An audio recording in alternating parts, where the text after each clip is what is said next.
বাইরে যা গরম, গরমের দিনে একটু হালকা পাতলা খাবার হলে কিন্তু মন্দ হয় না। রিচ খাবার খেতে খেতে মাঝে মধ্যে এরকম হালকা খাবার কিন্তু খাওয়া যেতেই পারে। আজকে করব লাউ শুক্তো। লাউ আপনারা সবাই জানেন শরীরের জন্য কতটা উপকারী। গরমে কিন্তু খুবই ভালো একটা খাবার। আজকে এই লাউ নিয়েই একটা রেসিপি থাকছে। আমি এখানে লাউ আর উচ্ছে ভালো করে কেটে ধুয়ে রেখে দিয়েছি। এরপর একটা কড়াইয়ের মধ্যে কিছুটা জল দিয়ে প্রথমে কেটে রাখা লাউগুলোকে দিয়ে দেবো।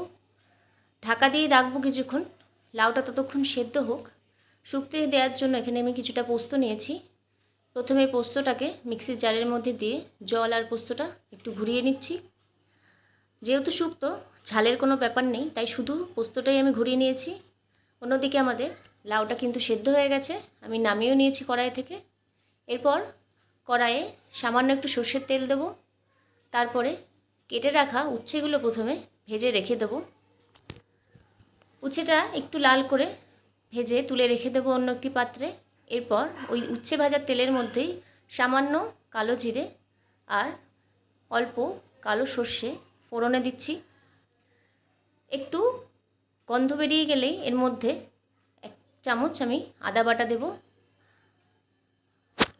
মশলাটাকে একটু ভাজা ভাজা করে নিয়ে এর মধ্যে সেদ্ধ করে রাখা যে লাউটা সেটাকে দিয়ে দেবো। লাউটাকে দিয়ে মশলার সাথে একটু নাড়াচাড়া করে নেব। এরপর এর মধ্যে স্বাদ মতো নুন দেব আর ভেজে রাখা যে উচ্ছে সেটা এই সময় দিয়ে দেব। ভালো করে এবার উচ্ছের সাথে একটু নাড়াচাড়া করে নিয়ে এর মধ্যে আগে থেকে বেটে রাখা পোস্তটা দিয়ে দেব। পোস্ত আপনারা সবাই জানেন আমাদের শরীরে কতটা উপকারী।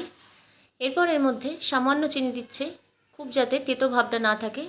ব্যাস, একটু জলটা শুকিয়ে গেলেই নামিয়ে নেব। শুক্তো কিন্তু একদম রেডি। গরমকালে এই লাউয়ের শুক্তো আমাদের পেটটাকে কিন্তু অনেকটা ঠান্ডা রাখে।